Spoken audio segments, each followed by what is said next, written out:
그래서 바로 할게요. 우선 제가 요즘 계속 주의 깊게 보고 있는 지표 중에 요 하이힐드 스프레드라고 제일 안정적인 채권이랑 투기 등급 채권이랑 그 사이 스프레드를 얘기하는 건데 이게 500bp 근처까지 올라갔다가 쭉 빠졌어요. 그래서 다시 안정세 보이는 것처럼 하면서 요거 빠지면서 S&P 다시 회복했다고 보시면 돼요. 요거랑 지금 계속 같이 움직이고 있는데 그리고 나서 횡보 보이면서 여기서도 이제 계속 박스권에 갇혀서 S&P도 4천 부근에서 왔다 갔다 하고 있는 상황이었고 이게 올라가는지 내려가는지 확인을 해야 되는데 이게 다시 꺾였어요 보시면. 그리고 아마 근래 EU에서 나온 지금 긴축 정책도 그렇고 오늘 발표된 소비자 물가만 봐도 계속해서 또 긴축적으로 달릴 거기 때문에 이게 아마 계속 벌어질 거예요 다시. 그럼 S&P 쪽에도 안 좋을 것으로 보고 있어요. 딱 이 지표랑 지금 똑같이 그 S&P 지수가 움직이고 있거든요. 그래서 이건 지속적으로 계속 확인을 하셔야 돼요. 그래서 우선 한 주 리뷰로 보면은 월요일은 휴무였고 이제 화요일부터인데 중요한 것만 좀 가지고 왔어요. 그 중에서 요 부분인데 뭐 리쇼어링도 있고 니어쇼어링도 있고 프렌드 쇼어링도 있는데 요거는 좀 장기적으로 그냥 알고 계셔야 되는 요즘 경제 상황이에요. 경제만 보는 게 아니라 정치도 같이 봐야 되고 외교적인 부분도 분명히 엮어서 같이 봐야 되는데 특히 외교적인 부분이 요즘 계속 뭐 블록하다, 탈세계화다 이런 말 계속 많이 나오고 있는데 실제로 그런 식으로 이루어지고 있어요. 제가 근래 뭐 계속 말씀드렸던 것 중에 중국이 뭐 동남아시아나 저 중동아시아 뭐 그쪽으로 다 막 투자나 인프라 투자 도와주는 척 하다가 그 이자 지금 못하니까 거기에 있는 인프라 이렇게 뺏고 있다고 말씀드린 적이 있었는데 뭐 광물도 그렇고 특히 광물이 제일 심하죠. 2차 전지의 원료를 지금 중국 쪽에서 거의 싹쓸이 하고 있는데 그런 부분을 보면은 중국이 미국 채권을 엄청 많이 들고 있었어요. 그래서 거기서 나오는 수익을 자국 내로 들고 들어가서 인플레를 유발하는 게 아니라 오히려 밖으로 돌리면서 특히 지금 그게 요번에 이거 나온 것도 보시면 멕시코 쪽에서도 저 뒤에도 나오게 되는데 멕시코 쪽에서 미국 쪽에 약간 비협조적인 태도를 보이는 게 있어요. 그런 것만 봐도 지금 뭐 신흥국에 대해서 중국 쪽에서 되게 많은 투자가 이루어지고 있고 자기네 편 혹은 뭐 돈으로 이제 뭐 압박하는 걸 수도 있는데 뭐 이런 인프라 지원이나 이런 쪽으로 되게 많이 하면서 중국이랑 미국이랑 이렇게 약간 편가르기를 하는 게 되게 심하게 일어나고 있어요. 이거 알게 모르게 계속 서로 니 편, 내 편, 니 편, 내 편 나누고 있고 그 IPEFA도 보시면 뭐 어느새 미국이 뭐 10개의 도시를, 뭐 10개의 나라를 이렇게 묶어가지고 우리 편이야 뭐 이런 식으로 하면은 다시 또 거기에 있는 국가들을 다시 엮어서 중국한테도 중국도 이제 뭐 이렇게 연합을 만드는 거죠. 근데 그게 계속 중간에 포함되어 있는 게 우리나라나 일본 같은 국가들을 항상 그 중간에서 놓여서 그냥 여기에도 엮였다 여기에도 엮였다 하고 있는데 그게 알게 모르게 되게 양분돼서 이렇게 나눠지고 있어요. 뭐 근래에 있었던 3월부터 시작된 지금 러시아 전쟁도 그렇고 어떻게 보면 이념 전쟁처럼 보일 수도 있는 부분인데 이거는 그냥 장기적으로도 계속해서 이 외교적인 부분이 좀 양분되고 있는 거는 이렇게 인지는 하셔야 돼요. 그냥 계속 보다 보면 이런 뉴스들이 지속적으로 나올 거예요. 이제 근래에 있었던 IPFE가 진짜 딱 모르고 지나가면 그냥 모르고 지나갈 수 있는 부분인데 되게 중요한 동맹이었어요. 이거 인플레, 이건 하버드대에서 뭐 어디 경제 랩에서 나온 얘기인데 80년도에 있었던 물가를 그때의 지표들을 지금의 조금 더 정밀한 이런 데이터 분석을 통해서 확인을 해보면 그때 나왔던 CPI가 13%, 13.6%가 아니고 뭐 9.1%였다. 그래서 이때의 시기와 지금의 인플레 상황이 되게 비슷한데 볼거 같은 경우에는 이 시기에 뭐 아시다시피 20% 비중률 20%까지 엄청 빠른 시간에 올리면서 잡은 적이 있는데 그때와 되게 유사한 수준을 보이고 있고 그러니까 어떻게 보면 하버드 쪽에서는 계속해서 인플레 증가 쪽에다가 좀 베팅을 하고 있는 상황이고요. 이 인플레의 지속성에 대해서 되게 경고하는 문구들이 많았어요. 자, 이건 따로 들어가서 열어봤었는데 너무 제가 봐도 페드가 너무 인플레에 대해서 지금 안일하게 대처를 하고 있고 그걸 보여주는 게 저는 솔직히 근래에 막 이렇게 사탕 물려주는 발언들을 되게 많이 했어요. 연준이 나와서 사탕 물려줘가지고 이렇게 뚝뚝 빠지는 그러니까 이게 추가 긴축을 빡세게 하지 못할 거야라는 듯한 뉘앙스를 줘서 장기 금리가 조금 빠지는 듯한 모습을 보였었는데 뭐 그게 좀 패드 쪽에서 말이 좀 나왔는지 다 당장 딱 다음 주 되자마자 그 너네가 오해한 건데 나는 그런 의도로 한 게 아니라 인플레 잡기 위해서 우리 되게 적극적으로 할 거야. 너네가 그렇게 이해했던 게 잘못됐어라고 정정하는 멘트를 할 정도로 블러드도 뭐 1년, 2년 뒤에 금리 내릴 수 있어. 이런 식으로 얘기를 하게 되면 장기 금리가 빠질 수밖에 없어요. 설령 그렇게 할 건데 저희가 지금 짜고 있는 전략도 그렇잖아요. 이게 장기금리 올라갈 거 예상해서 TBT 샀던 거고 결국엔 내려갈 걸 또 예상해서 TLT로 전환할 거예요라고 얘기를 했던 건데 우리만 그렇게 느끼는 게 아니라 연준 쪽에서도 그렇게 할 거라는 뉘앙스를 먼저 던져버리면 그렇게 시장 금리가 먼저 뚝 떨어져 버려요. 올라가다가도. 근데 그걸 가장 매파인 블라드가 그 말을 던지는 바람에 뭐 2년 뒤에 떨굴 수도 있어요라는 말을 던져서 장기 금리를 떨궜는데 이거는 너무 인플레에 대해서 너무 좀 그렇게 생각하고 있던 게 당장 오늘 발표된 인플레 수치만 봐도 그렇게 할 때가 아닌데 아직도 정신 못 차리고 안일하게 하고 있다고 보여져요. 그 닌자님이 제가 필립스 곡선 얘기하면서 닌자님이 저한테 예전에 블라드가 나와서 어떤 PPT 그 베버리지 곡선이랑 필립스 곡선 이동 관련해서 보여주면서 이런 식으로 움직일 거기 때문에 너네가 생각하는 것처럼 실업률을 해치면서 인플레를 잡지 않아도 돼라고 뭐 주장하는 그런 게 있었는데 뭐 그때도 말씀드렸지만 그건 아닌 게 이제 밝혀졌어요. 그러니까 블라드가 틀린 게 나온 거예요. 그래서 뒤쪽에 그 인플레 관련해서 좀 뒤쪽에 가서 좀 더 자세하게 좀 말씀을 이거는 제가 작년부터 계속 언급했던 부분인데 우리나라의 가계대출 관련된 부분입니다. 원래 3월에 이 코로나 부실 대출이 터졌어야 되는데 이걸 6개월 더 연장을 시켜 대통령 선거 앞두고 있어서 자기네가 뒤집어 쓸 수 없으니까 그냥 보낸 거예요. 6개월 뒤로.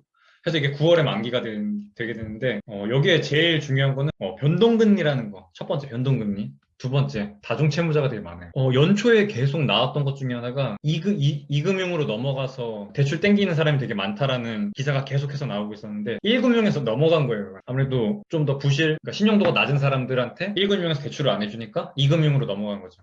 1금융에서 안 해준 이유는 신용도가 낮아서 그런 거예요. 아니면 되게 높은 금리를 요구했겠죠. 그리고 그 정도 신용도면은, 그러니까 다중채무자 자체면은 1금융에서는 보통 대출이 되지 않아요. 그래서 2금융으로 넘어간 거고.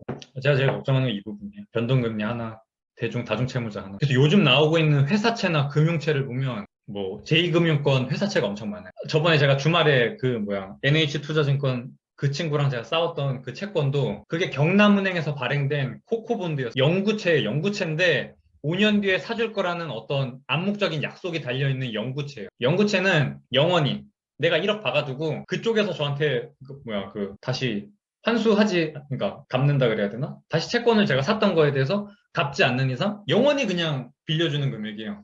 대신에 이자는 뭐 5% 정도 나오니까 세긴 세죠. 그래서 그 금액을 받는 건데 코코본드가 보통 후순위 채권이어서 거기가 뭐 망하거나 하면 돈을 돌려받을 수가 없어요. 아니면 거기에 대한 자본 주식 형태로 받게 되는 거죠. 그런 것처럼 요즘 보면은 금융권에 대한 회사채, 되게 높은 회사채가 되게 많이 발행되고 있어요. 근데 그것만 봐도 보이는 게 그런 회사채에 대한 되게 많은 금리를 요구하고 있는 상태인 거죠. 자금 조달에 문제가 생기고 있는 거예요. 이 뒤쪽에서 얘기하겠지만 기준금리가 계속해서 올라가고 있거든요. 그래서 요즘 나오고 제가 예적금 자꾸 들지 말라고 하는 이유도 이런 금융 쪽에서 자꾸 자금이 필요해요. 필수로 필요하게 돼요. 요번 주에 나온 것들 중에 하나가 또 있는 게 보험 쪽에서 지금 난리가 난 게 있는데 뒤쪽에서 다시 말씀드릴게요. 기업 대출 같은 경우에도 요즘 IPO 나오는 거 사실 생각해보면 별로 없잖아요. 공모주 작년만 해도 너도 나도 막 미친 듯이 공모주 대박이다 하면서 계속 던졌는데 그때 했던 공모주들도 지금 생각해보면 거의 공모가 근처까지 다 왔어요. 그거보다 빠진 것도 많고 특히 크래프톤이 진짜 그때 공모 받은 사람, 우리 사주로 받았던 사람들은 진짜 팔지도 못하고 하한가 맞은 정도인데 그 정도로 기업들이 자금 조달을 하는 데 있어서 문제가 생기고 있는 거예요. 이거는 계속해서 확인을 해야 돼요. 특히 이걸 확인하는 게 제일 좋은 게 아까 첫 번째 장에서 보여드린 하이드 스프레드 벌어지는지를 확인을 해야 돼요. 요게 문제가 되는 거는 조금 뒷단이에요. 경기 침체랑은 조금 더 별개로 그거보다 한 단계 더 문제가 생기는 게 이 하이드 스프레드 벌어지면서 기업들이 도산하거나 이금융 쪽에서 이 채권 회수에 대한 문제가 생기면서 그거는 신용 문제예요, 신용 문제.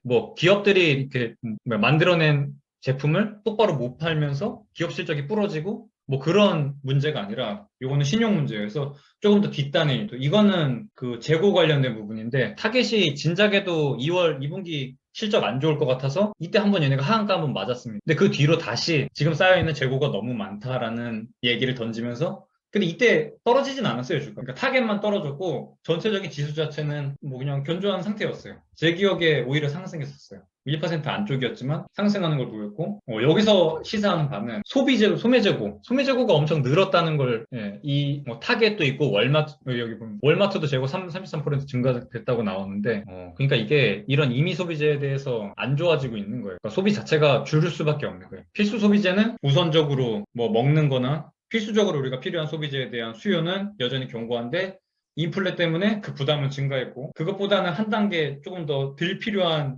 소비에 대해서는 위축됐다라는 거를 이런 부분에서 볼 수 있는 거예요. 근데 요거는 할인율을 되게 많이 해서 이 재고 없애려고 여기 보면 분기 초과 재고는 신속히 없앨 예정인데 이거는 싸게 판다는 얘기예요. 결국에는 할인 많이 때려서 한다는 건데 아주 조금은 뭐 인플레 완화에 뭔가가 있기야 하겠지만 그래도 소매 재고가 이렇게 넘쳐서 기업이 싸게 판다는 자체가 실적이 안 좋아진다라는 방증인 거예요. 뭐 경제 성장률 계속 낮추고 있는 거는 IMF도 그렇고 OECD도 그렇고 계속해서 낮춰주고는 있어요. 이것도 보시면 연초 4.4%, 4%에서 2%대까지 내려온 거예요. 이건 계속해서 내려갈 거예요. 아니, 나중에라도 뭐 또다시 이제 하반기에 IMF에서, 아니, 그러니까 세계은행에서 다시 이런 성장률에 대한 전망치를 낼 텐데, 보시면 알 거예요. 이건 또 낮아질 수밖에 없어요. 그리고 호주 같은 경우에는 호주도 되게 일본처럼 이 장기 금리가 오르는 거에 대해서 그걸 YCC라 그러는데 양적 완화보다 한 단계 더 나아간 방법이에요.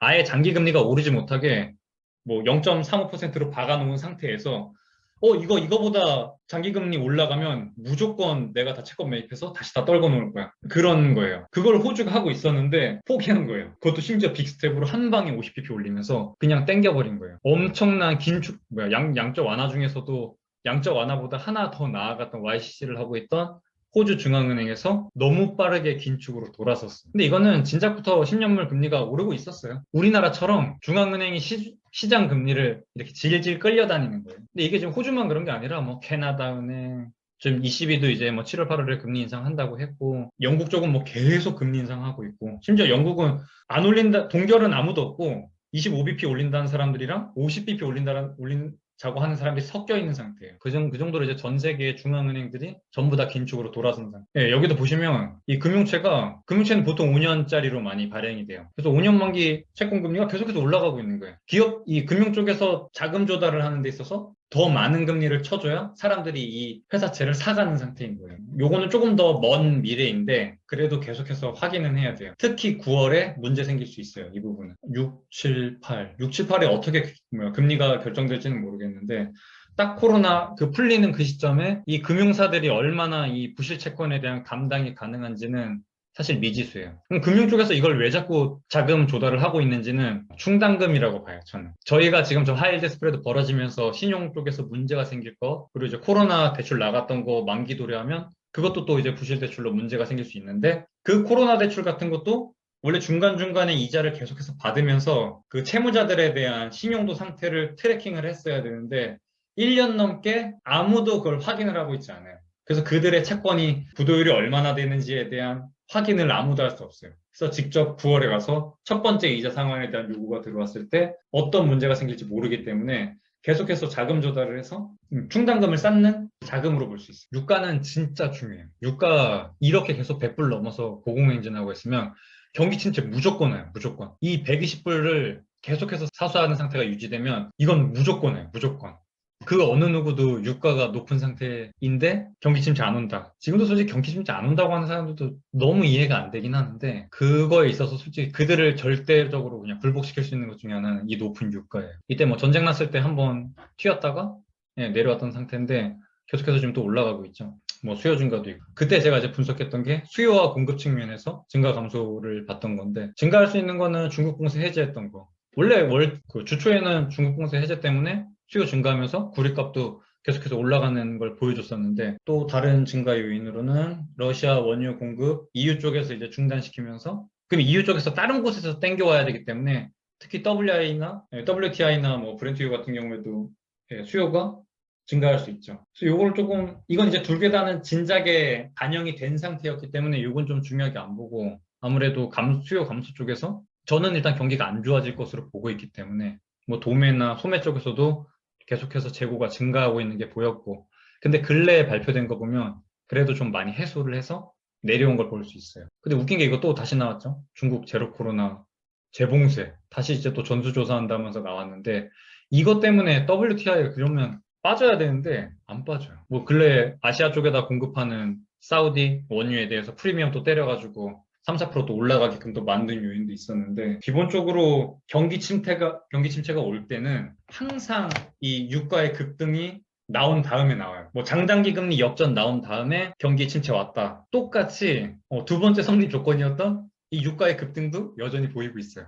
그러니까 두 가지 조건 다 충족이 됐어요, 이제. 뒤쪽에 이제 좀 유명한 CEO들끼리 뭐 설문한 것도 나오는데 그 어느 누구도 경기 침체가 안 온다라고 하는 사람은 없어요. 단지 그 기간이 짧냐, 기냐, 뭐 이런 얘기에 대한 그런 건 있는데 안 온다고 하는 사람 적어도 한 명도 없어요. 다음 증가 쪽에서는 원래 이란 핵 합의가 되게 잘 될 것처럼 했었는데 이게 이란 쪽에다가 너무 손을 들어주니까 이란이랑 사우디아라비아랑은 완전 극상성이 우리나라랑 일본 정도라고 생각하시면 돼요. 그냥 학을 떼고 막 그런 수준인데 사실 미국 쪽에서 이란 쪽에다가 이렇게 손을 내미는 거는 사우디 쪽에서 굉장히 불쾌할 거예요. 물론 사우디가 미국이랑 관계가 소원해지면서 이란 쪽에다가 미국이 이렇게 손 내민 것도 있을 텐데 뭐 마치 파국으로 가듯이 이란한테 손도 내밀었다가 사우디한테 손도 내밀었다 이런 거 하고 있는데 그 어느 쪽도 지금 미국의 이 고유가를 잡는데 도와주고 있진 않아요. 그래서 이렇게 계속해서 WTI가 높은 상태를 유지하고 있는 거고 지금 나스닥이 2% 넘게 빠졌다고 또 알림이 울리고 있는. 인플레는 뒤쪽에서 얘기를 할게요. 그래서 일단 인플레 쪽에서도 이 WTI가 높았던 게 이때 높은 게 떨어지면서 해소를 했었는데 이때 원유가 높으면서 뭐 그 유가가 높으면서 인플레에다 영향을 줬던 거는 직접적으로 바로바로 영향을 주는 그러니까 에너지로 소비되는 부분에 있어서는 이 유가가 바로바로 영향을 주게 되는데 저희 회사가 케미칼이잖아요. 그래서 납사를 분별 증류를 해서 거기서 이제 추출된 걸로 이런 플라스틱을 만들게 되는데 한마디로 이런 원유에서 추출된 성분들을 이용해서 플라스틱 제품을 만들게 되는데 저희는 이 원유를 거기에서 이제 분류가 된 걸 사와서 다시 이 합성을 해서 플라스틱 소재로 만들어서 이걸 제품까지 공급을 하는 건데 결국에는 이 고유가였던 게 저희한테 제품으로 넘어오고 다시 우리가 또 세트 업체에다가 넘겨서 제품을 만들어서 소비자까지 넘어가게 되는 이런 지연 시간이 존재할 수밖에 없어요. 이 3월에 있었던 고유가가 이 원유를 원료로 해서 제품을 만드는 소비자 물가 같은 경우에는 지연 시간이 발생될 수밖에 없어요. 그래서 저는 이게 원래 YOY를 했을 때 작년 대비이기 때문에 작년에 되게 낮았던 거 대비해서 높았던 거고, 그러니까 기저효과 때문에 기저효과가 해제되면서 원래 이 22년 중순쯤에 가면 기저효과 해제되면서 그냥 수치상 떨어질 거예요라고 했었는데 지금 안 떨어지고 있잖아요. 그러니까 원래 생각했던 것보다 인플레가 훨씬 심한 상태라는 거예요. 뭐 연초나 작년 연말 같은 경우에는 원체 그 전년에 낮았었기 때문에 이거는 그냥 기저효과 때문에 높게 나오는 거야라고 했던 게 지금까지 와서도 이렇게 높은 수준을 유지하는 거는 잘못됐다는 거예요. 원래 떨어졌어야 되는데 오히려 올랐어. 그런 통계적인 오류로 되는 거를 제외시키고도 훨씬 많이 올랐다는 걸 보여주는 거예요. 그 이유로 제가 생각했을 때는 이 원유라는 게 실제 제품까지 에너지로 쓰이는 부분 말고 플라스틱 제품이든 뭐 셋업 다른 가전이든 이런 쪽으로 넘어가는 데 있어서 지연 시간이 발생한 거고 사실 뭐 말씀드려야 되는지 모르겠는데 저희 쪽은 아무튼 이렇게 좋진 않아요. 지금 저희 회사 같은 경우에는 실적 자체가 중간중간 나오는 아무래도 뭐 성과급이나 이런 것 때문에 친구들끼리 얘기를 하다 보면 어느 정도 사이즈가 나오는데 실제로 좀 좋지 않습니다. 오히려 이 보내는데 달러 끼워서 보낸다는 말을 할 정도로 좀 많이 안 좋아요, 많이. 그러니까 똑바로 좀 전가를 못 시키고 있는 거예요, 기업에서. 이 원자재에서 나오고 있는 이 PMI 물가 상승에 대해서 똑바로 지금 소비자 쪽에다가 계속해서 전가를 못 시키고 있는 상태예요. 이때 이게 너무 올라갔기 때문에. 그래서 유가가 계속해서 120불 넘는 거를 유지한다면 절대 경기 침체는 피할 수 없어요. 무조건이에요, 무조건. 그리고 아무리 뭐 긴축을 뭐 지연시킨다 혹은 뭐 줄인다 늦춘다 이런 게 나온다고 해도 그건 이제 금융정책일 뿐인 거고 결국에 실물 경제가 부러지면 주식은 부러질 수밖에 없죠. 그걸 아직도 못 믿고 그러고 있으면 그 나중에 다 가서 지표 안 좋은 거 다 보고 하면은 늦어요, 늦어. 우리 지금 그래도 빠르게 보고 움직였기 때문에 뭐 인버스도 들어가 있고 TBT도 들어가 있고 하는 건데 다 늦습니다. 그래서 유가는 계속해서 확인을 해야 돼요. 미국도 똑같이 미국에 있는 금융주들 뭐 모건스탠리가 됐든 뱅크 오브 아메리카가 됐든 시티은행, 크레딧 스위스 이런 데 전부 다 다른 해외에 있는 금융주들 전부 다 지금 다 어려워요. 그 어려운 이유가 부실채권 때문에 그래요. 부실채권 때문에. 특히 뭐 시티은행이나 이 크레딧 스위스도 비슷할 텐데 뭐 전쟁 때문에 나온 그 채권 부실이 되게 높겠죠. 여기도 지금 2분기 손실 얘기하고 있는데 전체적으로 지금 금융시장 자체가 좋지 않아요. 나중에 금융주들 이 주가 차트 한번 다 돌아가면서 한번 확인해 보세요. 절대 좋지 않아요. 그게 왜 그러냐면 채권 때문에. 채권 가격이 근래 대학살 났던 게 뭐 보험 그리고 은행주들 그런 쪽에서 무조건 손실이 많이 났을 수밖에 없어요.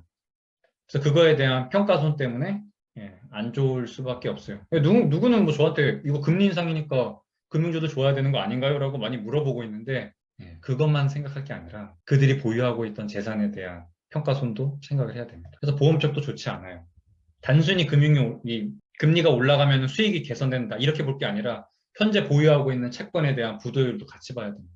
이건 뭐 타깃 아까 말한 그 실적 안 좋은 건데 마이크로소프트도 결국에는 이제 강달러 때문에 그러니까 얘네 입장에서도 당연히 밖에서 들고 들어오는 돈이 비싸게 책정이 돼야 되는데 밖에서 다른 나라 외화가 평가 절하가 되다 보니까 밖에서 아무리 많이 벌어도 강달러 때문에 실제 자기네 잡히는 수익분이 줄어드는 거예요.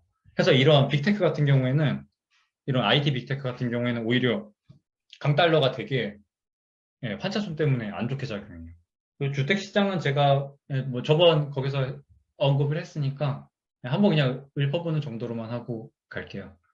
여기 그냥 쭉 팩트를 적어놨던 건데 미국 이제 첫 번째 내 생애 첫 대출 같은 경우에 우리나라 보금자리론처럼 고정금리로 30년 받아주는데 생각해보시면 30년 동안 고정금리로 5.4% 내라 그러는데 이거 어느 미친놈이 이거 하겠어요. 이러니까 신규 모기지가 계속해서 줄어들고 있는 거예요. 신청 건수 자체가. 다시 말씀드리지만 미국은 은행이 가게한테 대출을 해주고 그 대출을 내준 채무에 대해서 채권 형태로 만들어서 이런 모기지 은행협회나 근래에는 연준이 사줬죠.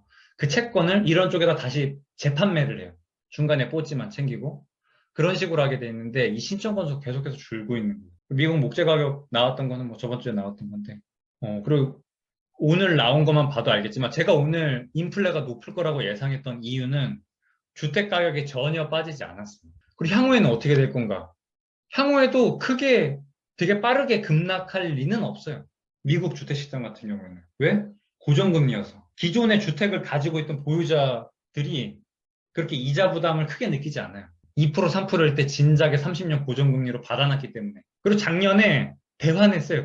그런 채권들의 그런 이 모기지 채권에 대해서 갈아타기를 했어요. 그래서 낮은 금리로 저렇게 다 대환을 해서 급격한 부동산의 하락을 점치는 건 사실 말도 안 돼요. 그러다 보니 인플레가 높을 수밖에 없어요. CPI의 33%가, CPI 31%가 이 주택 렌트 비용인데 이 주택 가격이 빠지지 않았을까? 렌트 비용이 당연히 빠지지 않죠. 월세가 빠지질 않죠. 근데 어떻게 CPI 하락을 기대를 하겠어요? 계속해서 오른 되게 높은 상태를 유지하고 있는. 그나마 좀 PCE로 넘어가면은 비중이 작아지니까 오히려 이쪽에서는 조금 더 해소를 바라볼 수는 있지만 여전히 높은 인플레가 나오는 데는 이 주택 주거 비용이 엄청 크게 영향을 주고 있어요. 그 3, 4월에 중고차 가격 같은 경우에도 잠깐 부진한 것처럼 보였었는데 다시 올라왔어요. 그래서 여전히 중고차랑 주택 거주 비용이 높았기 때문에 사실 이번 인플레 전망치는 이걸 왜 월가에서 그렇게 낮게 책정해서 이 인베스팅에 애매하게 이 예상치가 애매하게 잡혔는지는 모르겠는데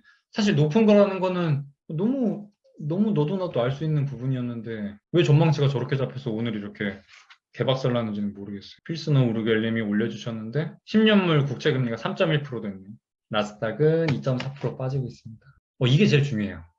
저는 이것 때문에 인플레를 되게 적극적으로 잡아서 되게 빠른 긴축을 할 거라고 생각했던 건데 11월에 당장 중간선거가 있어요. 그럼 이거 전에 무조건 인플레를 잡을 수 있다라는 거를 보여줘야 되는데 아니 연준도 그렇고 바이든도 그렇고 너무 안일하게 대처를 하고 있어요.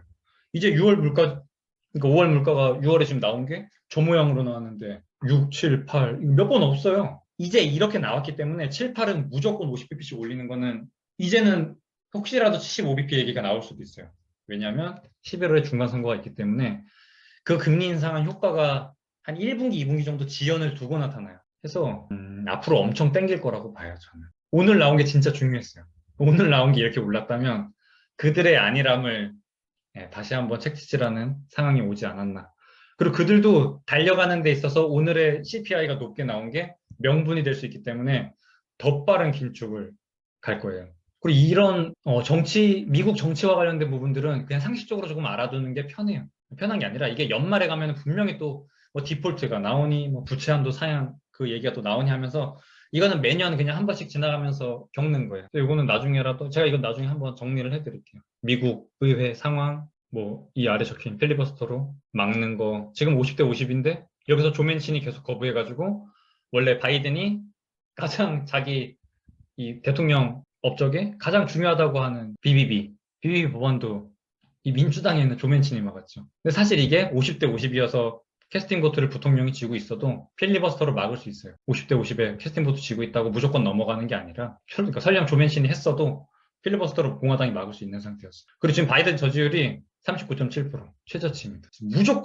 무조건 땡겨야 돼요. 아, 또 오늘 나온 게 정말 분수령이 되긴 할 거예요.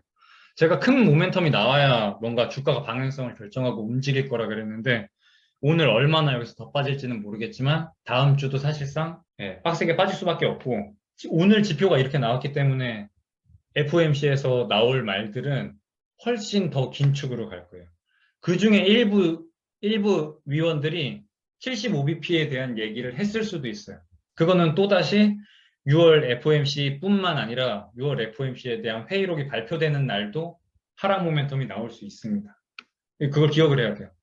다음 주에 제가 언급을 안 하고 그 의사록이 발표되는 때 언급을 안 하더라도 이걸 들으셨으면 기억을 하고 그 의사록 발표될 때 이런 부분들이 문제가 될 수 있겠구나를 아셔야 돼요. 왜냐하면 FOMC 전에 나온 이 물가지표 자체가 이렇게 나왔기 때문에 그들이 그 안에서 그런 말을 할 수도 있어요. 여기 보시면 제가 계속 금융 쪽에서 자금 조달 문제가 생기고 있다는 부분들이 이런 부분이에요. 이게 3월부터 보험사 쪽에서 계속 이 재무 건전성에 대한 얘기가 나왔어요. 이 RBC가 뭐라 그래야 될까? 이 보험이 결국에는 국민 돈을 받아서 나중에 이제 뭐 보험금으로 나갈 돈들, 그리고 지금 그 보험금 받는 걸로 또 따로 또 투자를 하고 있고, 뭐 이런 금융업을 하고 있는 건데, 나중에 이 돈 다 빼갈 수도 있잖아요. 근데 여기 돈이 없으면 안 되잖아요. 다른 데 막 다 투자되고 있고, 막 위험자산이 들어가 있고 하는데, 갑자기 현금화할 수 있는 게 그런 게 이제 불가능하기 때문에, 이게 RBC라고 해서 어느 정도의 현금을 보유를 해야 돼요.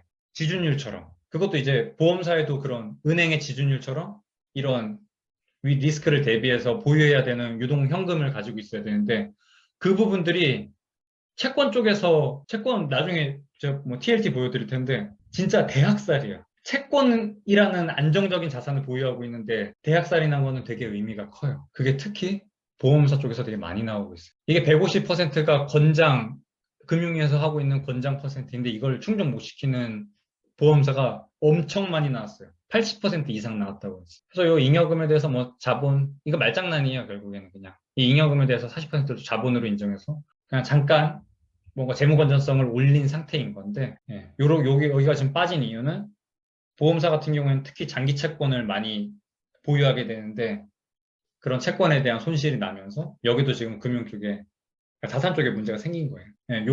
요게 이제 오늘 나왔던 그건데 주요 기업 CEO들 설문했을 때 경기 침체, 내년 상반기에 경기 침체 온다가 68%예요.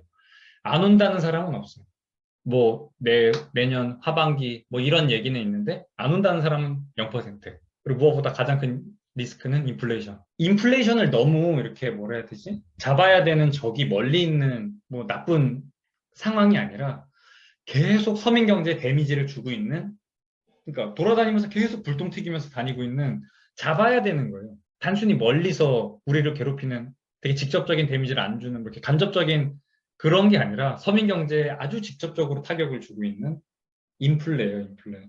기업의 실적에 안 좋게 작용할 수밖에 없어요. 그게 얼마나 그러니까 연준이 적극적으로 나서서 저 인플레를 줄여야 되는데 인플레를 줄이기 전까지 얼마나 서민 경제를 갉아먹을지에 대한 그 시간적인 얘기밖에 할 수가 없어요. 그래서 인플레를 그냥 너무 멀리 있는 것처럼 생각하는데 아주 가까이서 서민 경제를 갉아먹고 그 갉아먹은 서민 경제가 기업의 실적 악화에도 전가될 수밖에 없는 거예요. 그래서 기업들도 당연히 지금 높은 인플레이션이 문제가 되고 있고 아까 말씀드린 것처럼 저희 회사도 그 고유가 때문에 다음 업체에다가 똑바로 좀 전가하지 못하고 있는 상태고 이러면 기업 실적이 안 좋아질 수 있고 제는 옐런 발언은 계속해서 이제 인정을 하고 있죠. 높은 인플레에 대해서. 뭐 다 됐고. 요거예요. 아까 전에 제가 말했던 미국과 중국이 편가르기 하고 있는 부분들. 멕시코에서 불참했던 거예요. 주미 정상회의 하는데 멕시코가 불참했어요. 멕시코 쪽에 미국 업체가 되게 많이 나가 있어요. 니어쇼어링이라 그러는데 멕시코 쪽에서 만들어서 미국 쪽으로 판매한다거나 예, 그런 저 멕시코 쪽에 값싼 노동력을 여기서 생산하는 저희 쪽으로 치면은 원래 대한민국에서 중국 쪽으로 많이 나가서 제품 생산했던 것처럼 비슷하게 그런 뭔가 생산 기지로서 역할을 하고 있는 게 멕시코인데 어느 정도 중국이 이쪽에다 투자를 많이 하면서 중국 쪽이랑 많이 친해진 거예요, 결국에는. 계속 알게 모르게 이런 신흥국들에 대해서 편가르기를 하고 있는 상태입니다. 그래서 요거는 장기적으로도 좀 이런 부분에 대한 인지를 하고 앞으로 나오는 뉴스에 대해서 받아들이셔야 돼요. 그리고 이거 중국 재봉세 나온 거. 경제가 계속해서 안 좋아지는 얘기밖에 없어요. 이 아래 보면 이제 주담대 신청 22년 만에 최저치 나오는 거는 아까 말씀드린 대로 5.4% 높은 주담대로 30년 고정금리인데 5.4%로 30년 고정금리 받기 어려워요. 심지어 지금 되게 집값이 높잖아요. 되게 높은 집값을 5.4%로 30년 동안 고정금리로 대출을 받는다는 건 너무 어려워요. 이거는. 힘들 수밖에 없어요. 저 오늘 되게 신기했던 거는 이 목적 가격도 얘도 똑같이 언급했더라고요. 제 사견을 보고 그랬을 것 같지는 않은데. 아무튼. 이제 앞으로 우리 투자 채팅을 한번 보고 갈까요? 아니, 오늘도 왜 말을 안 합니까? 말로 하면 되겠구만. 30년 고정금리라. 이거는 조금 다른 얘기예요. 미국은 30년짜리 고정금리라 주택시장 잡으려면 실업률을 아무래도 높여야겠죠. 필립스 곡선에서 얘기하고 있는 그 인플레이션은, 이건 너무 다른 얘기인데? 이건 30년. 주택시장을 잡는데 실업률을 올리는 게 아니라 주담대 금리를 올려야죠. 그래야 신규 대출이 줄고 수요가 줄다 보면 가격이 그러니까 냉각된다라는 논리로 가야지. 실업률이랑 이거 주택시장이랑은 크게 연관이 있지는 않아요. 실업률은 전체적인 인플레에 대한 얘기를 할 뿐이에요. 아까 말한 것처럼 뭐 CPI나 PC에 31%, 15% 들어가는 것처럼 아주 일부분이에요. 그러니까 실업률이 올라가게 되면 그 모든 인플레이션 자체가 빠지게 되는 부분들입니다. 다음 실업률 안정은 아니 이거는 아까 말씀드린 것처럼 지금도 되게 이 주택시장 가격 자체가 되게 높아요. 그러니까 양싸대기예요. 주택시장 가격 자체도 되게 높고 금리도 올랐고 근데 30년 동안 5.4%로 고정금리로 어느 미친놈이 이걸 하겠어. 어렵죠 이거는. 아무리 내가 이래가지고 계속해서 그 이자를 지불할 수 있어도 그게 무슨 밑 빠진 독에 물 붓기야. 어렵죠. 아까 말씀하신 유가와의 인플레이션 관계, 주택시장의 하락이 급작스럽게 진행되지 않는 점으로 볼 때 주식시장이 하락할 이유가 더 크고 앞으로도 그렇다고 말씀하셨는데 인버스 추가 매수. 이거 추가 매수는 제가 솔직히 뭐라 말씀드리기가 어려워요. 차라리 이렇게 막 뭔가 어떻게 보면 이게 리딩이긴 하잖아요. 근데 제가 4월 달에 얘기했을 때는 너무 고평가에다가 앞으로 경제가 안 좋아질 것도 그 두 가지가 같이 있는 상태였기 때문에 되게 자신 있게 인버스 사자라고 얘기를 했던 거예요. 근데 지금은 사실 많이 빠졌잖아요. 이렇게 많이 빠졌는데 와가지고 괜찮아요. 또 추매하세요.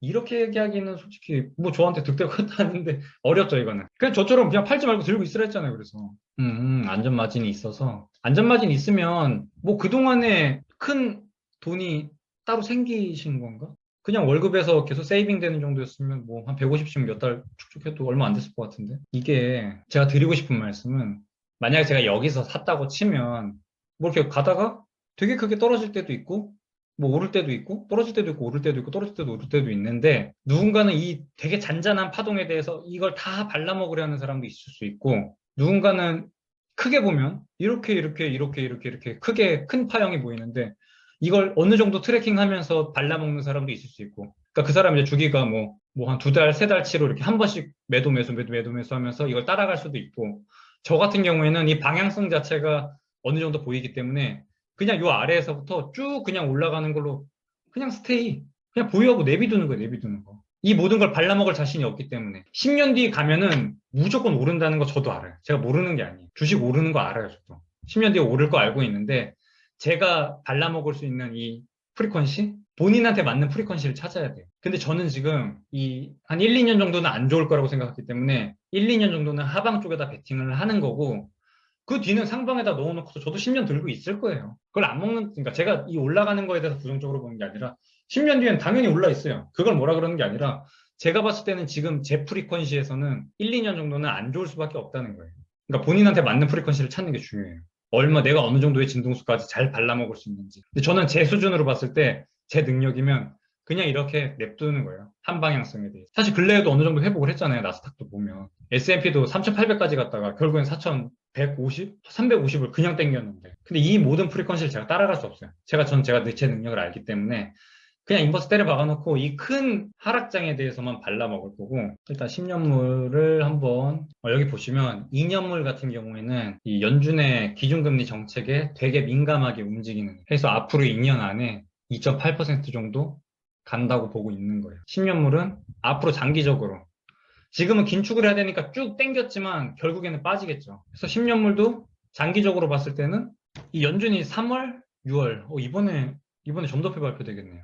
3월, 6월, 9월, 12월 이때 나오는 점도표를 보면 가장 최종적으로 도달하는 뭐 중립금리라고도 하고, 그 최종 금리가 요 10년물을 보면서 보통 예측을 하게 되는데, 10년물이 이미 3.2% 한번 도달해서 내려오긴 했지만 제가 생각했을 때 32%까지 다시 갈 거라고 보고도 있고, 이건 제가 자꾸 인플레 근래에 계속 얘기하고 있는 그 고용 실업률 때문에 인플레가 한 번 더 올 거다라고 하고 있는 그 부분 너무 극단적으로 돼 있어요. 제가 지금 예상하고 있는 그 필립스 곡선과 베버리지 곡선 때문에 나오는 추가적인 인플레 상승률, 그걸 고려하게 되면은 TBT를 계속해서 스테이해야 돼요. 엄청 오를 거기 때문에 장기금리가. 장기금리 같은 경우에는 인플레이션도 반영합니다. 예, 해서 장기적으로 만약에 그 추가적인 인플레이션이 발생한다면 연준 입장에서도 엄청 긴축을 땡겨야 되기 때문에 엄청 폭발적인 장기금리의 상승을 일으킬 수 있어요.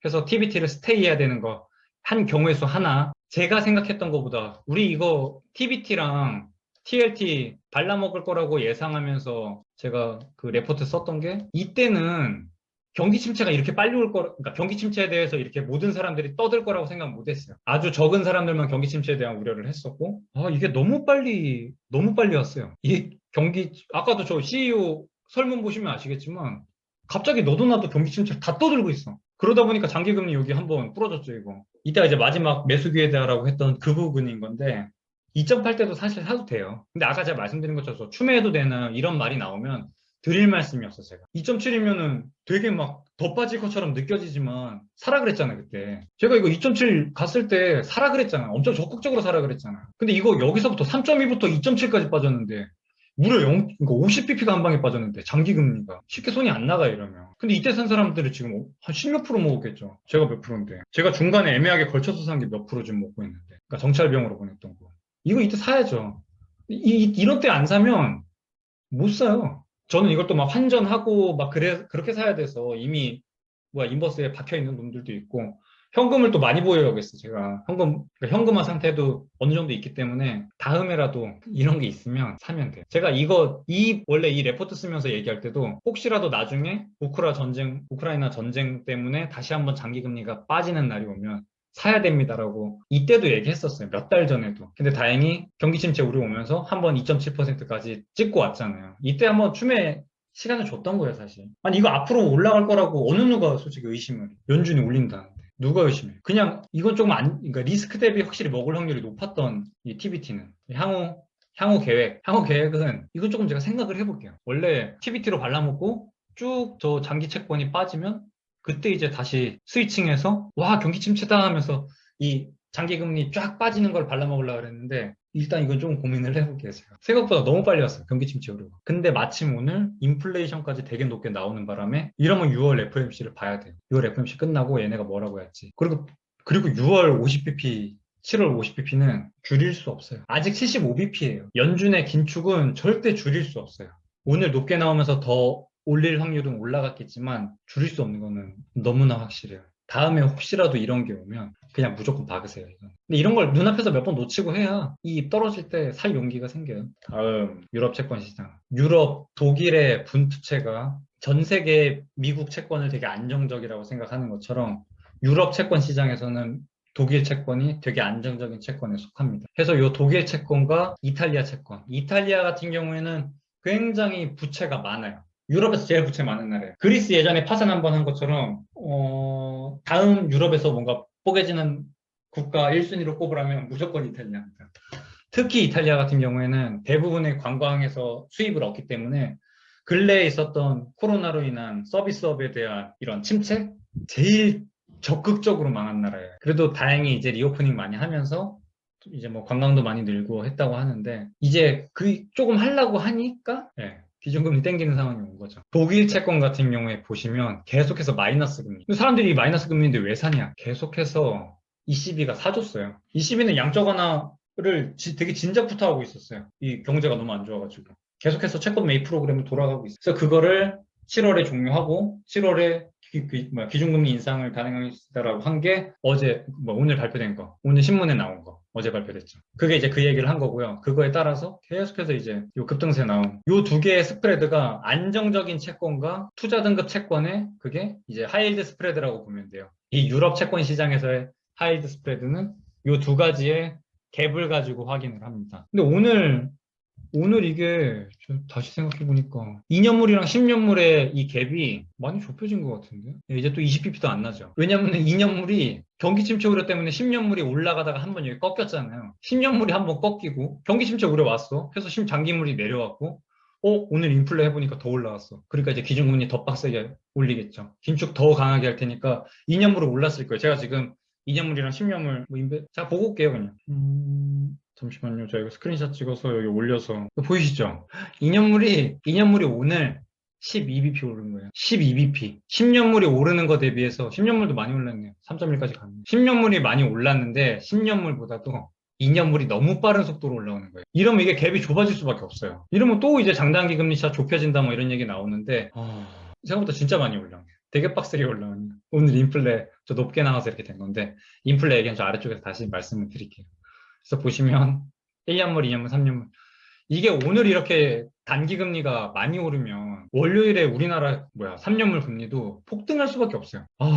정말 한국은행은 그냥 없는 거예요. 걔네 기준금리 아무 쓸모 없어요. 한국은행이 뭐 올리니 많이 뭐 이딴 거 다 필요 없어요. 이미 시장금리가 내달려 버리면 한국은행이 뭐 기준금리 뭔가 레퍼런스 야 너네 이 정도의 금리 해 뭐 이렇게 권고 일 뿐인 거예요. 기준금리는 사실상. 시장금리가 이미 엄청 높게 달려버리는데 그 시장금리는 미국 금리랑 연동이 돼 있어요. 근데 2년물이 오늘 12bp 올랐다고? 아휴 이러면 10년물 3.1%네요. 일단 3.2%까지는 무난히 발라먹는다고 생각하시고 와 근데 2년물이 3%까지 왔네. 2년물이. 미국 2년물인데 3%까지 왔어. 이러니까 제가 자꾸 예금금리를 들지 말라 그러는 거예요. 이게 2년물이 이렇게까지 올라오면 한국 금리는 당연히 더 뛸 거고 자금 조달 비용 계속 문제 생기고 있다고 했잖아요. 듀레이션이 길수록 인플레이션을 덜 반영하지 않나요? 30년짜리가 10년 2.8에 TBT 풀매수. 나이스. 이 아주 30년짜리랑 10년짜리는 일단 10년짜리 같은 경우에는 굉장히 거래량이 많아요. 그냥 많은 게 아니라 거의 모든 채권이 10년물짜리라고 보시면 돼요. 30년 너무 길잖아요. 30년은 보통 연기금, 각국 중앙은행, 그냥 얘네 진짜 만기까지 들고 가요. 중간중간에 보유 채권에 대한 손실이 나게 하겠지만 얘네는 그냥 만기까지 들고 가는 이 30년 채권을 매수하는 주체들이 그냥 만기까지 들고 가는 사람들이 많아요. 매수 주체 자체가. 그래서 요거에 대한 변동성보다는 직접적으로 빠르게 이런 기준금리라든가 인플레이션이라든가 뭔가 그런 걸 반영하는 데 있어서는 10년물 금리가 바로바로 즉각 반영합니다. 요 2년물처럼. 1년물도 있고 3년물도 있고 7년물도 있고 5년물도 있고 그러는데 미시간 소비자 심리지수도 나왔다고 하네요. 이것도 여러분 이거는 제가 왜 이게 안 좋을 거라고 예상했는지라던가 맨날 보여드리는 저번 시간에 제가 이거 세미나 할 때 말씀드렸던 것처럼 가계의 실구매력이 계속해서 빠지고 있는 부분, 가처분 소득 대비 저축이 줄고 있는 부분들, 신용 잔고가 계속 늘고 있는 부분들 그런 걸 보고 이게 안 좋을 거라고 예상을 하는 거예요. 그리고 이게 안 좋으면 소매 판매가 안 좋겠구나 이런 식으로 뭔가 이것들의 선행지표 이거보다 선행, 이거보다 선행, 이거보다 선행 그런 수순들을 본인 머릿속에 그 개념들을 조금 정립을 해야 돼요. 단순히 이거 안 좋네, 이거 안 좋네 이게 아니라 이것들을 쭉 꼬치처럼 엮여가지고 뭐가 안 좋으니까 뭐가 안 좋겠네. 뭐가 안 좋으니까 뭐가 안 좋겠네. 이거를 계속해서 한 단계, 전 단계, 좀 더 인사이트를 앞 단계로 계속해서 당겨야 돼요. 그 멍청하게 소매 판매 다 부러질 때까지 기다리면 그거 이미 부러졌을 때는 주식 다 날라갔는데 그때 가면은 손절을 할 수도 없고 이거 물렸는데 어떻게 하나요? 그렇게 되는 거예요. 그러니까 당연히 안 좋지. 난 이거 도대체 이걸 왜 이것까지 안 좋으면 아마 나스닥이 더 떨어지지 않았을까요? 그래, 마이너스 3% 갔네. 난 이런 게 너무 답답해, 진짜. 이런 선행지표들이 뻔히 안 좋게 나오고 있는데, 그 김효진, KB 투자증권이었나? 그 사람이 이걸 무시했다니까요? 그래가지고 제가 그날 아침에 출근하면서 엄청 분노했었잖아요. 저 인간 또 이상하게 해석한다고. 그랬던 게 이거였어, 이거. 소매 판매가 뭐 잘 나왔네, 뭐 그딴 소리 하고 앉아있는데, 왜 이건 얘기 안 해, 센티먼트는. 소비자 기대가 안 좋은데. 소비자 심리가 위축됐는데, 내가, 초과 저축한 양이 많아서, 초과 저축해 놓은 게 많아서, 딴 놈이 나보고 소비를 많이 할 거래. 난 소비 안 할 거야 라고 내가 설문을 했는데, 옆에 내 파트장이 나한테 와서, 아니, 너 저축한 거 많잖아. 너네 집 돈 많잖아. 너 많이 쓸 거잖아. 왜 이렇게 해서 그래? 멍청한 소리라고. 이거 말도 안 되는 지표예요, 진짜. 소비자 기대, 소비자 심리. 이거 50 근처까지 왔죠. 얘는 뭐 46 나오고 있네. 그리고 여기서 엄청 포인트가 나네. 5년 인플레이션 예상. 기대 인플레이션. 기대 인플레이션은 엄청 높게 나왔네. 그러니까 연준이 잡아야 되는 게 두 개예요. 당장의 인플레이션과 기대 인플레이션. 두 가지인데, 그 중에 기대 인플레이션도 높게 나온 거예요. 진짜 이해를 못하겠다. 이 모든 게 낮게 나왔네. 완전 개부러졌구만. 그러니까 오늘 제가 말씀드리고 싶은 거는 이거 부러지니까 주식 안 좋잖아요. 그러니까 이걸 보고 움직일 생각을 하는 게 아니라 뭘 보고 계속해서 인사이트를 당겨야 돼요. 그래서 제가 자꾸 이걸 하고 있는 거예요. 이 세미나 하고 해서 좀 알려주려고. 미시간대 소비심리학도 안 좋은 거 나왔고. 이거는 제가 저번에 했던 세미나랑 연결해서 생각하셔야 돼요. 이번에 이 심리지수도 안 좋게 나온 것도. 그때 가게 주머니 사정이 안 좋은 거는 제가 보여드렸던 거. 가게 주머니 사정이 안 좋으니까 저런 게 안 좋은 거예요. 그러니까 기대 심리 지수가 지금 되게 낮기 때문에 이러면 실적으로 기업들의 실적에도 안 좋은 걸 볼 수 있어요. 근데 그 기업들의 실적에 선행하는 지표가 PMI라고. 소비자들이 나 많이 안 쓸 거예요라고 설명한 게 요 미시간대 심리 지수고 소비자들이 안 쓴다고 하니까 기업들의 실적이 안 좋을 것 같은데 그 전에 PMI가 하나 더 들어와 있어. 특히 ISM PMI가. 그쪽이 안 좋고 그 다음이 기업의 실적이 실제로 부러지는 게 나올 거예요. 그러니까 이거 다 부러지면 이거 다 보고 앉아있으면 이미 하락 다 본 거지. 근데 이제 롱 외치는 사람들이 나와가지고 하는 얘기들을 보면 아직 이거 안 부러졌어 하면서 계속해서 뒤로 밀리고 후퇴하고 있어요. 후퇴. 이 선행 지표들을 계속해서 후퇴하고 있어요. 아까 말한 것처럼 그래도 아직 12손리지수 살아날 수 있어. PMI 아직 부러지지 않았어. 아직 50 아래 위축되지 않았어. 근데 하향 추세는 하고 있는데 60부터 쭉 빠져서 지금 50 근처까지 왔는데 PMI 같은 거는 50 아래면 위축이라고 보는 거예요. 근데 위축이 아니고 아직 50보다 위니까 아직 확장하는 때야 라고 그들이 주장은 하고 있지만 하향 추세가 계속해서 되고 있는 거고 결국에는 50 아래로 내려갈 거다라고 먼저 생각을 해야 돼요. 먼저 생각하고 움직여야 돼요. 그리고 그게 50 아래로 내려가면 진짜 엄청 많이 부러질 거예요. 그러니까 그 롱을 외치는 사람들이 말하는 야 이거 아직 괜찮아 이거 아직 괜찮아 하는 그 지표들이 실제로 부러지는 날이 오면 늦어요. 그들이 아직 이 알량한 뭔가 이 자존심과 그동안에 했던 던져놓은 말 때문에 물리지 못하는 그 발언들이 그들이 말하는 그 지표들이 부러지는 날이 오면 이미 신나게 물려 있어요. 다음 한국도 이거 한번 해야 돼. 인사이트 앞당기는 것 신문부터 보세요. 신문부터. 저희가 맨날 올려드리는 그 브라질에 비가 내리면 스타벅스 주식을 사라. 요거 하나 되게 거시경제랑 투자랑 직접적으로 연결할 수 있는 그런 노하우들이 많이 담겨 있어요. 그래서 요 책 하나. 그다음 채권 쪽은 채권 투자 핵심 노하우. 요거 하나. 요 책 두 권은 그냥 기본 개념처럼 읽으시고 댕댕이가 요즘 맨날 올리고 있는 맨큐의 경제? 뭐지? 경제 언론이었나? 아무튼 맨큐 거 하나 이렇게 책 세 개는 기본적으로 보셔야 이 경제신문을 보는 데 있어서 그럼 이제 중간중간에 내가 모르는 게 나올 거 아니에요. 그럼 뭐 저한테 물어보셔도 되고 모르는 거 나왔을 때 그거에 대해서 좀 스스로 찾아서 공부하세요. 그러니까 모르는 게 나왔을 때마다 공부를 하세요. 뭔가 이렇게 책 하나 갖다 놓고서 쭉 공부하는 게 아니라 그때그때 모르는 거 나올 때마다 바로바로 찾아서 공부를 하세요. 그게 제일 나아요. 너무 그냥 대뜸 맨 땅에다가 공부하겠습니다. 이렇게 하는 거는 너무 범위가 광범위해서 어려워요. 그리고 아까 말씀드린 것처럼 요즘은 단순히 경제만 보는 게 아니라 정치, 경제, 외교 이것까지 다 봐야 돼요. 그러려면 그냥 경제신문 보는 게 제일 좋아요. 이 녹화본은 저번 거 녹화는 가지고 있는데 이거 어떻게 해야 될지 모르겠네. 일단 가지고는 있어요. 오늘 것도 아마 이게 기록은 되네요. 이게 되면 올려드릴게요. 이 올리는 방법은 좀 생각해볼게요, 주말에. 아이고, 고맙습니다. 다시 한국채권. 제가 한국은행이 식물이라고 얘기하는 이유. 우리가 기준금리 3번 올렸어요. 기준금리 3번 올리는 동안에 이 1.5%에서 여기까지 온 거예요, 지금. 1.3% 이게 1년 잘랐으니까 1년 동안에 1.2%에서 그러니까 2.0%가 올라온 거예요. 우리가 올린 거는 0.75밖에 안 되는데. 그러니까 중앙은행이 한참 뒤쳐져 있는 상태고 이미 시장 금리는 미국의 국채 금리를 따라서 진작에 내달리고 있는 거예요. 이거 여기 금리랑 똑같이 움직이는 거예요. 한국 채권 금리랑. 근데 이게 코픽스랑 같이 움직여요. 코픽스가 얘랑 연동이 돼 있어요. 한국은 물론 AA로 되게 신용 등급이 높은 국가 채권이긴 한데 그래도 우리야 되게 뭐 전쟁에 대해서 약간 뭐 불감증 같은 게 있긴 하지만 외국에서 봤을 땐 얘네는 언제든 전쟁이 나도 이상하지 않은 나라예요, 사실. 그런 이상한 외교적 리스크들, 전쟁에 대한 리스크를 가지고 있는 나라이기 때문에 10년 장기물 같은 거에 대한 채권 수요는 사실상 많진 않아요. 뭐 우리나라에 있는 아까 말했던 저 보험사들, 이 기준금리가 이렇게 올라왔으니까 한국의 채권 시장은 그냥 개박살난 거예요. 이거 200bp 움직였는데 한국 채권 중에 10년물이 뭐 1%, 2%뭐 이런 상태에서 듀레이션 그렇게 길었는데 200bp가 상승했다고? 채권 시장 진짜 개박살난 거예요. 그러니까 저 옆에 있던 금융채권에 대한 금리 상승, 보험, RCB 150% 하회하는 그런 문제 생기는 거 여기서 다 파생되고 있는 거예요, 지금. 그러니까 이런 거를 엮어서 생각할 줄 아셔야 돼요. 보험사 건전성 위기 구제안 확정. 구제안이 아니죠, 사실상.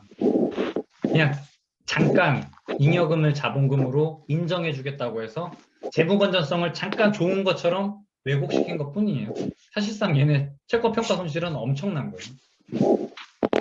그게 왜 일어나냐면 이렇게 돼서 기준금리 아예 식물인간이에요. 의미가 없어요, 의미가. 코픽스라고, 그러니까 요 코픽스라고 하는 그 금리에다가 여러분의 신용등급 혹은 뭐 은행에서 주는 우대금리 이런 것들이 작용해서 요 금리에다가 가상금리가 붙어져서 주담대가 발행이 되는 거예요. 근데 이 금리가 기본적인 이 베이스 금리가 자체가 올라가게 되면 이거보다 가상금리 더해지는 게 가상금리는 더 벌어지겠죠. 그걸 우리가 스프레드라고 하고 있는. 이렇게 올라가면 뭐 사실 이 주택 시장에 대한 국내 부동산 시장에 대한 얘기를 하는 거는 제가 부동산을 잘 모르니까 저는 그냥 부동산이라는 자산에 대한 얘기를 할 뿐인 거예요. 그러니까 안 좋아질 수밖에 없는 거는 사실 어쩔 수가 없어요. 그래도 막 수요가 엄청난 곳들 뭐 강남 같은데 그런 데야 사실상 막 가격 하락이 막 크진 않겠죠. 근데 미국 대비했을 때 변동금리가 되게 심하고 그러니까 잘 생각해보면 금리는 미국을 따라 움직입니다. 그래서 앞으로 엄청난 긴축이 일어나서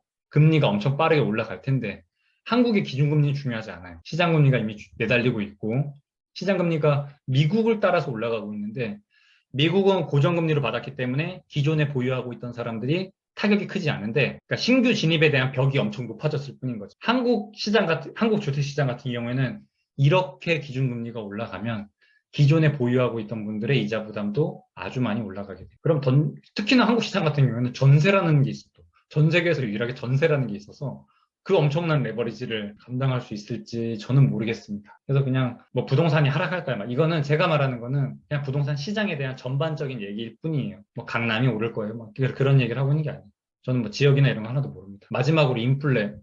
근원도 올라왔네. 예상치보다 올라왔네. 이게 왜 올라왔냐면 제가 봤을 때 제일 처음에 말했던 그 고유가가 3월에 발발해서 전쟁이 발발하는 바람에 3월쯤에서 유가가 엄청 치솟았는데 그때 올랐던 PMI, 생산자 물가가 점점 제품에 전가되는 시점이 이제 1, 2분기가 지난 이때쯤부터 전가되기 시작하는 거예요. 그러니까 이게 안 빠지지. 유가를 제외한 농산물이나.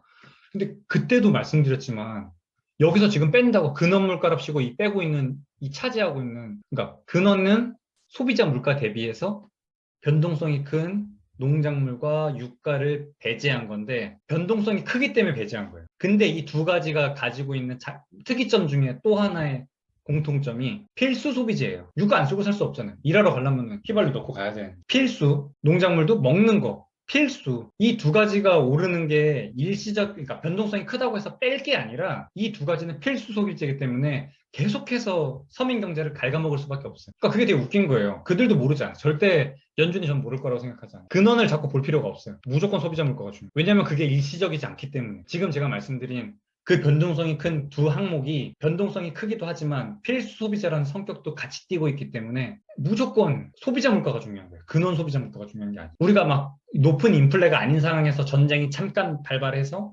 그러니까 평시에 전쟁이 발발해서 일시적으로 올라가면 근원 소비자 물가만 보는 게 맞아요. 근데 그게 아니라 애초에도 인플레가 높은 상태에서 갑자기 이벤트성으로 전쟁이 들어온 것 뿐이에요. 그렇기 때문에 소비자 물가를 봐요. 근원 소비자 물가가 아니라. 설령 이게 줄었어도 중요하지 않아요. 저번 달 발표할 때도 이거 빠졌다고 잠깐 좋아했잖아요. 절대 그렇지 않아요. 그럼 유가가 빠졌어야지. 유가 계속 올라가서 지금 120불 유지하고 있는데. 물론 제가 상단을 130불로 얘기는 했는데 130불까지 올라가면 진짜 파국일 거예요, 파국. 나스닥 3.2% 빠지고 있네. 뭐 저게 어떻게 종료될지는 모르겠는데 일단 국채금리가 이렇게까지 뛴 걸로 봐서는 쉽게 이걸 또 말아 올리거나 하긴 좀 어려울 것 같아요. 뭐 마이크 켜져 있었군요. 질문 있습니까? 질문? 그러니까 제가 말하는 그 큰 흐름에서는 소비자 물가가 훨씬 중요해요. 뭐 누군가가 해석을 근원 소비자 물가가 그래도 빠져서 괜찮습니다. 설령 이게 0.4%가 나와서 괜찮습니다라고 얘기를 하더라도 그건 일시적으로 뭔가 나스닥의 반등을 보고 그런 얘기를 하겠지만 사실상 큰 흐름에서는 소비자 물가가 높게 나온다면 여전히 경제에는